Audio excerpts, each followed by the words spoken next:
Chapter 1. Neil Jostin let his cigarette burn to the filter without taking a drag. He didn't want the nicotine. He wanted the acrid smoke that reminded him of his mother. If he inhaled slowly enough, he could almost taste the ghost of gasoline and fire. It was at once revolting and comforting, and it sent a sick shudder down his spine. The jolt went all the way to his fingertips, dislodging a clump of ash. It fell to the bleachers between his shoes and was whisked away by the wind.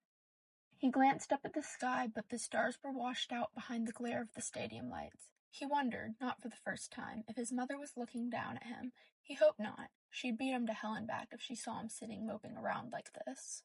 A door squealed open behind him, startling him from his thoughts. Neil pulled his duffel closer to his side and looked back.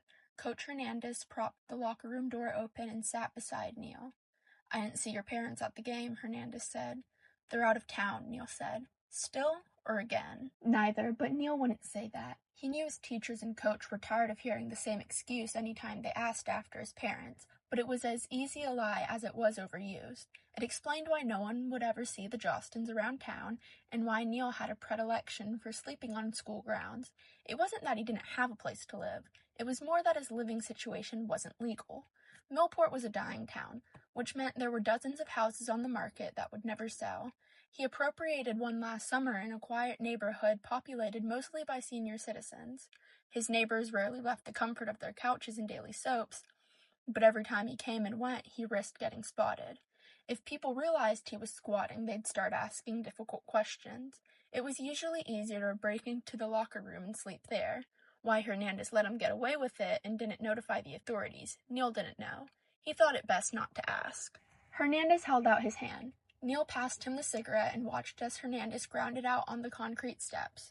The coach flicked the crumpled butt aside and turned to face Neil. "I thought they'd make an exception tonight," he said. "No one knew it'd be the last game," Neil said, looking back at the court. Millport's loss tonight booted them from state championship 2 games from final. So close, too far. The season was over just like that. A crew was already dismantling the court, unhinging the plexiglass walls and rolling astroturf over the hardwood floor. When they were done, it'd be a soccer field again. There'd be nothing left of Exie until fall.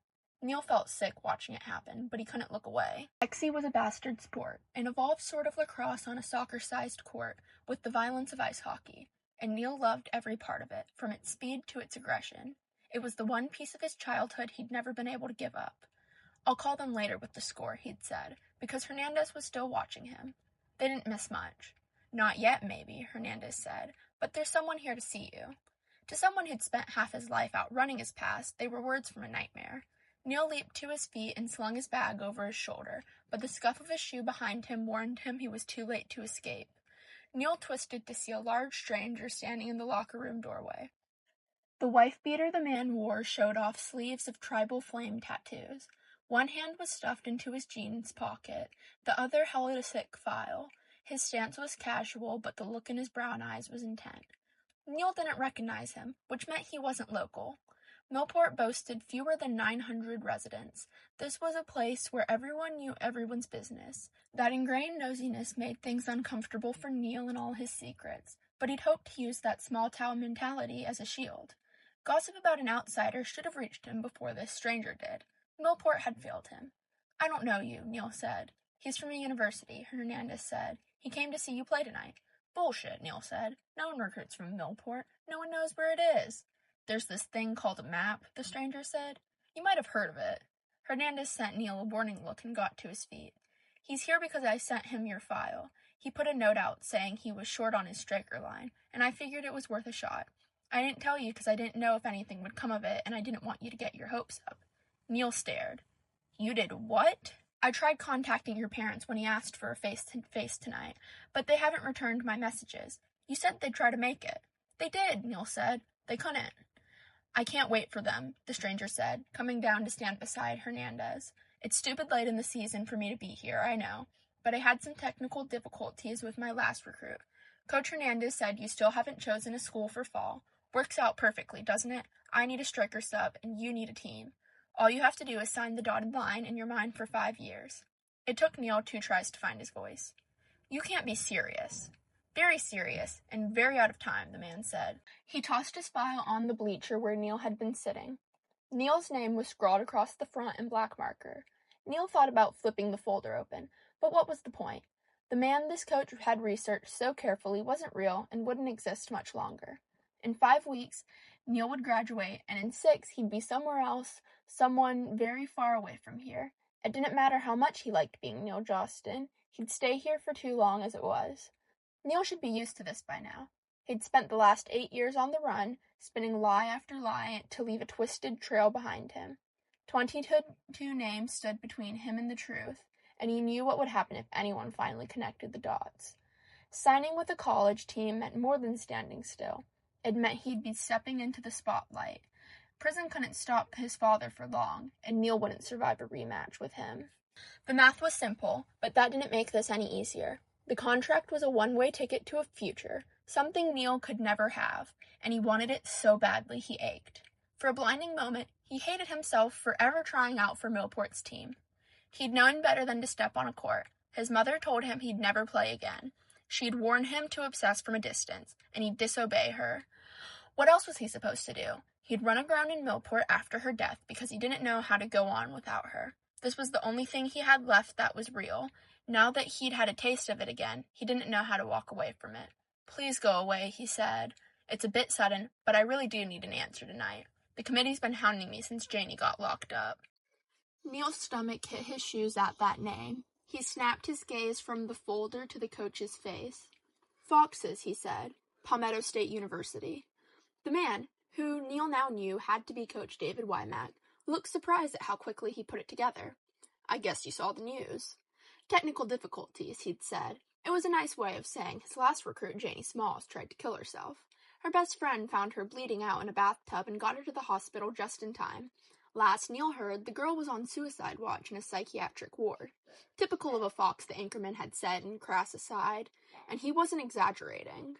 The Palmetto State Foxes were a team of talented rejects and junkies because Wymack only recruited athletes from broken homes. His decision to turn the Foxhole court into a halfway house of sorts was nice in theory, but it meant his players were fractured isolationalists who couldn't get along long enough to get through a game.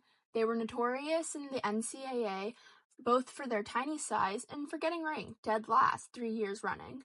They'd done significantly better this past year, thanks to the perseverance of their captain and the strength of their new defense line, but they were still considered a joke by critics. Even the ERC, the XC's Rules and Regulations Committee, was losing patience with their poor results. Then, former national champion Kevin Day joined the line. It was the greatest thing that could have happened to the Foxes, and it meant Neil could never accept Wymack's offer. Neil hadn't seen Kevin in almost 8 years, and he'd never be ready to see him again. Some doors had to stay closed. Neil's life depended on it. "You can't be here," Neil said. "Yet here I stand," Wymack said. "Need a pen?" "No," Neil said. "No, I'm not playing for you. I misheard you. You signed Kevin, and Kevin's signing you, so Neil didn't stick around for the rest." He bolted up the bleachers for the locker room. Metal clanged beneath his shoes, not quite loud enough to drown out Hernandez's startled query. Neil didn't look back to see if they were following. All he knew, all that mattered, was getting as far away from here as possible. Forget graduation, forget Neil Jostin. He'd leave tonight and run until he forgot Wymack ever said those words to him. Neil wasn't fast enough. He was halfway through the locker room when he realized he wasn't alone. There was someone waiting for him in the lounge between him and the front door. Light glinted off a bright yellow racket as the stranger took a swing, and Neil was going too fast to stop. Wood slammed into his gut hard enough to crush his lungs into his spine. He didn't remember falling, but suddenly he was on his hands and knees, scrabbling ineffectually at the floor as he tried to breathe. He'd puke if he could only manage that first gasp, but his body refused to cooperate. The buzzing in his ears was Wymack's furious voice, but he sounded 1,000 miles away. "God damn it, Minyard, this is why we can't have nice things." "Oh, Coach," someone said over Neil's head. "If he was nice, he wouldn't be any use to us, would he? He's no use to us if you break him. You'd rather I let him go? Put a Band-Aid on him and he'll be good as new." The world crackled black, then came into too sharp focus as air finally hit Neil's tortured lungs. Neil inhaled so sharply he choked, and every racking cough threatened to shake him apart. He wrapped an arm around his middle to hold himself together and slanted a fierce look up at his assailant. Wymack already said the man's name, but Neil didn't need it. He'd seen this face in too many newspaper clippings to not know him on sight. Andrew Minyard didn't look like much in person, blonde and 5 feet even, but Neil knew better. Andrew was the Foxes' freshman goalkeeper and their deadliest investment. Most of the Foxes were self-destructive, whereas Andrew was keen on collateral damage. He'd spent 3 years at a facility and barely avoided a second turn. Andrew was also the only person to ever turn down the first-ranked Edgar Allan University. Kevin and Rico themselves set up a meet and greet to welcome him to the line, but Andrew refused and joined the dead last Foxes instead. He never explained that choice, but everyone assumed it was because Wymack was willing to sign his family as well. Andrew's twin Aaron and their cousin, Nicholas Hemmick, joined the line the same year. Whatever the reason, Andrew was blamed for Kevin's recent transfer. Kevin played for Edgar Allan's Ravens until he broke his dominant hand in a skiing accident this past December. An injury like that cost him his college contract, but he should have recuperated where he'd have his former team's support. Instead, he moved to Palmetto to be Wymack's informal assistant coach. 3 weeks ago, he was officially signed to next year's starting lineup. The only thing a dismal team like the Foxes could offer Kevin was their goalkeeper who'd once spurned him. Neil spent this spring digging up everything he could find on Andrew, wanting to understand the man who'd caught Kevin's eye. Meeting Andrew face-to-face was as disorienting as it was painful. Andrew smiled down at Neil and tapped 2 fingers to his temple in salute. Better luck next time. Fuck you, Neil said. Whose racket did you steal? Borrow. Andrew tossed it at Neil. Here you go. Neil, Hernandez said, catching Neil by his arm to help him up. Jesus, are you all right? Andrew's a bit raw in manners, Wymack said, coming around to stand between Neil and Andrew. Andrew had no problems reading that silent warning. He threw his hands up in an exaggerated shrug and retreated to give Neil more room. Wymack watched him go before looking Neil over. He break anything? Neil pressed careful hands to his ribs and breathed, feeling the way his muscles screamed in protest. He'd fractured bones enough in the past to know he'd gotten lucky this time. I'm fine, Coach. I'm leaving. Let me go. We're not done, Wymack said. Coach Wymack, Hernandez started. Wymack didn't let him finish. Give us a second. Hernandez looked from Wymack to Neil, then let go. I'll be right back. Neil listened to his footsteps as he left. There was a rattle as he kicked the door prop out of its spot, and the back door swung closed with an agonizing creak. Neil waited for it to click before speaking again. I already gave you my answer. I won't sign with you. You didn't listen to my whole offer, Wymack said. I paid to fly 3 people out here to see you, and the least you could do is give me 5 minutes. Don't you think? The blood left Neil's face so fast the world tilted. He took a stumbling step back from Wymack, a desperate search for both balance and room to breathe. His duffel bag banged into his hip, and he knotted a hand around its strap, needing something to hold on to. You didn't bring him here. Wymack stared at him. Is that a problem? Neil couldn't tell him the truth, so he said, I'm not good enough to play on the same court as a champion. True, but irrelevant, a new voice said, and Neil stopped breathing. He knew better than to turn around, but he was already moving. He should have guessed when he saw Andrew here, but he hadn't wanted to think it. There was no reason for a goalkeeper to meet a potential striker. Andrew was only here because Kevin Day never went anywhere alone. Kevin was sitting on top of the entertainment center along the back wall. He pushed the TV off to one side to give himself more room and covered the space around him with papers. He'd watched this entire spectacle, and judging by the cool look on his face, was impressed by Neil's reaction. It'd been years since Neil stood in the same room as Kevin, years since they'd watched Neil's father cut up a screaming man into hundreds of bloody pieces. Neil knew Kevin's face as well as he knew his own, the consequences of watching Kevin grow up in the public eye from 1,000 or more miles away. Everything about him was different. Everything was the same, from his dark hair and green eyes to the black number 2 tattooed on his left cheek. Neil saw that number and wanted to retch. Kevin had the number back then too, but he'd been too young to have it done permanently. Instead, he and his adopted brother, Rico Moriyama, wrote the numbers 1 and 2 on their faces with markers, tracing them over and over any time they started to fade. Neil didn't understand it then, but Kevin and Rico were aiming for the stars. They were going to be famous, they promised him. They were right. They had professional teams and played for the Ravens. Last year, they were inducted to the national team, the U.S. Court. They were champions, and Neil was a jumble of lies and dead ends. Neil knew Kevin couldn't recognize him. It had been too long. They'd both grown up a world apart. Neil had further disguised his look with dark hair and brown contacts. But why else would Kevin Day be here looking for him? No classroom school would stoop so low, not even the Foxes. Neil's record said he'd only been playing Exy for a year. He'd been very careful this year to act like a know-nothing, even loading up on lugging around how-to books last fall. It was easy to pretend at first, since he hadn't picked up a racket in 8 years. The fact he was playing a different position now than he'd played at Little League helped, since he'd had to relearn the game from a new perspective. He'd had an enviable and unavoidable learning curve, but he'd still fought hard not to shine. Had he slipped? Had it been too obvious that he had a past experience he wasn't talking about? How would he caught Kevin's eye, despite his best attempts to stay hidden? If it was that easy for Kevin, what sort of beacon was he sending to his father's people? "What are you doing here?" he asked through numb lips. "Why were you leaving?" Kevin asked. "I asked you first." "Coach already answered that question," Kevin said, a tad impatiently. "We are waiting for you to sign the contract. Stop wasting our time." "No," Neil said. "There are 1,000 strikers who jump at the chance to play with you. Why don't you bother them?" "We saw their files," Wymack said. "We chose you." "I won't play with Kevin." "You will," Kevin said. Wymack shrugged at Neil. "Maybe you haven't noticed, but we're not leaving here until you say yes. Kevin says we have to have you, and he's right." "We should have thrown away your coach's letter the second we opened it," Kevin said. "Your file is deplorable, and I don't want someone with your inexperience on our court. It goes against everything we're trying to do with the Foxes this year.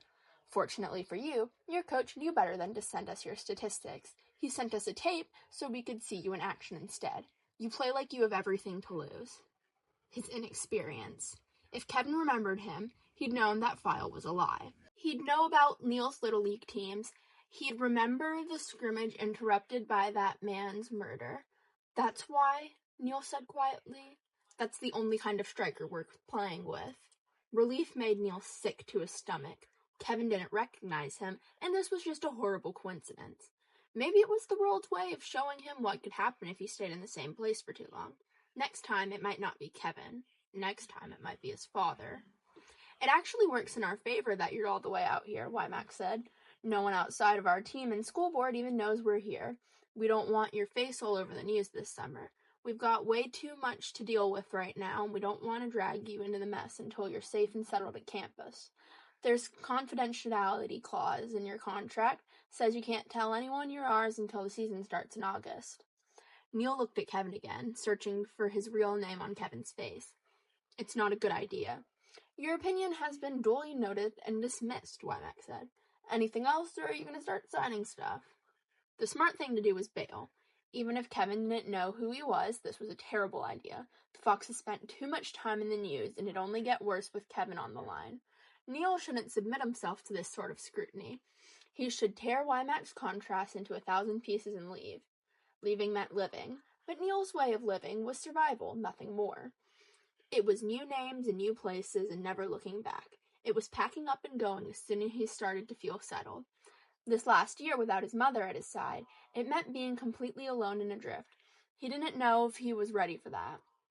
He didn't know if he was ready to give up Exy again, either. It was the only thing that made him feel real. Wymack's contract was permission to keep playing and a chance to pretend at being normal a little while longer. Wymack said it was for 5 years, but Neil didn't have to stay that long. He could duck and run whenever he pleased, couldn't he? He looked at Kevin again. Kevin didn't recognize him, but maybe some part of him remembered the boy he'd met so many years ago. Neil's past was locked in Kevin's memory. It was proof he existed, same as this game they both played. Kevin was proof Neil was real. Maybe Kevin was also the best chance Neil had at knowing when he'd have to leave. If he lived, practiced, and played with Kevin, he'd know when Kevin started to get suspicious. The second Kevin started asking questions or looking at him funny, Neil would split. "Well," Wymack said. Survival instincts warned with need and twisted into an almost deliberating panic. "I have to talk to my mother," Neil said, because he didn't know what else to say. "What for?" Wymack asked. "You're legal, aren't you? Your file says you're 19. Neil was 18, but he wasn't going to contradict that he forged his paperwork said. I still need to ask. She'll be happy for you. Maybe. Neil quietly agreed, knowing it was a lie. If his mother knew he was even considering this, she'd be furious. It was probably a good thing she'd never know, but Neil didn't think good was supposed to feel like a knife in his chest. I'll talk to her tonight. We can give you a lift home. I'm fine. Wymack looked at his boxes. Go wait in the car. Kevin gathered his files and slid off his perch. Andrew waited for Kevin to catch up and led him out the locker room. Wymack waited until they were gone and then turned a serious look on Neil. You need one of us to talk to your parents? I'm fine, Neil said again. Wymack didn't even try for subtlety with his next question. Are they the ones who hurt you? Neil stared at him for a complete loss. It was blunt enough to be rude on so many levels that there wasn't a good place to start answering it. Wymack seemed to realize that because he pushed on before Neil could respond. Let's try that again. The reason I'm asking is because Coach Hernandez guesses you spend several nights a week here. He thinks there's something going on since you won't change out with the others or let anyone meet your parents. That's why he nominated you to me. He thinks you fit the line. You know what that means, right? You know the people I look for. I don't know if he's right, he said, but something tells me he's not far off. Either way, the locker room's going to be shut down once the school year ends. You're not going to be able to come here during the summer. If your parents are a problem for you, we'll move you to South Carolina early. You'll do what? Neil asked, surprised. Andrew's lot stays in town for summer break, Wymack said. They crash with Abby, our team nurse. Her place is full, but you could stay with me until the dorms open in June. My apartment's not made for 2 people, but I've got a couch that's a little softer than a rock. We'll tell everyone you're there for conditional early practice. Chances are half of them will believe it. You won't be able to fool the rest, but that doesn't matter. Foxes are foxes for a reason, and they know we wouldn't sign you if you didn't qualify. That doesn't mean they know specifics. It's not my place to ask, and I'm sure as hell not going to tell them. It took 2 tries to get the word out. Why? Coach Wymack was quiet for a minute. Did you think I was made the team the way it was because I thought it would be a good publicity stunt? It's about second chances, Neil. 2nd, 3rd, 4th, whatever. As long as you get at least one more than what anyone else wanted to give you. Neil had heard Wymack referred to as an idealistic idiot by more than one person, but it was hard to listen to him and not believe that he was sincere. Neil was torn between incredulity and disdain. Why Wymack set himself up for disappointment time and time again, Neil didn't know. Neil would have given up on the Foxes years ago. Wymack gave him a second to think before asking again. Are your parents going to be a problem? It was too much to take a chance on, but too much to walk away from. It hurt when he nodded, but it hurt more to see the tired look settled in Wymack's eyes. It wasn't the pity he thought he could see in Hernandez from time to time, but something familiar that said Wymack understood what it cost to be Neil. He knew what it was like to have to fight to wake up and keep moving every day. Neil doubted the man could ever really understand, but even that tiny bit was more than he'd ever gotten in his life. Neil had to look away. Your graduation ceremony is May 11th, according to your coach, Wymack said at length. We'll have someone pick you up from Upstate Regional Airport Friday the 12th. Neil almost pointed out that he hadn't agreed to anything yet. The words died in his throat as he realized he was really going. Keep the papers tonight, Wymack offered, pushing his folder at Neil again. This time Neil took it. Your coach can fax the signed copies to me on Monday. Welcome to the line. Thank you, seemed appropriate, but Neil couldn't manage it. He kept his stare on the floor. Wymack didn't wait long for a response before going in search of Hernandez. The back door banged shut behind him, and Neil's nerves broke. He ran to the bathroom and made it to his stall in time to dry heave into the toilet. He could imagine his mother's rage if she knew what he was doing. He remembered too well the savage yank of her hands in his hair. All these years spent trying to keep moving and hidden, and now he was going to destroy their hard work. She would never forgive him for this, and he knew it. And that did nothing at all to help the clenching feeling in his gut. I'm sorry, he gasped out wet coughs. I'm sorry. He stumbled over the sink to rinse his mouth out and stared himself down in the mirror that hung above them. With black hair and brown eyes, he looked plain and average. No one to notice in a crowd, no one to stick around in one's memory. That was what he wanted, but he wondered if it could hold up against news cameras. He grimaced at the little of his reflection and leaned closer to the mirror, tugging hard at chunks of his hair to check his roots. They were dark enough that he relaxed and leaned back a bit. University, he said quietly. It sounded like a dream. It sounded like damnation. He unzipped his duffel bag enough to put Wymack's paperwork away. When he returned to the main room, the two coaches were waiting on him, and Neil said nothing to them but went past them to the door.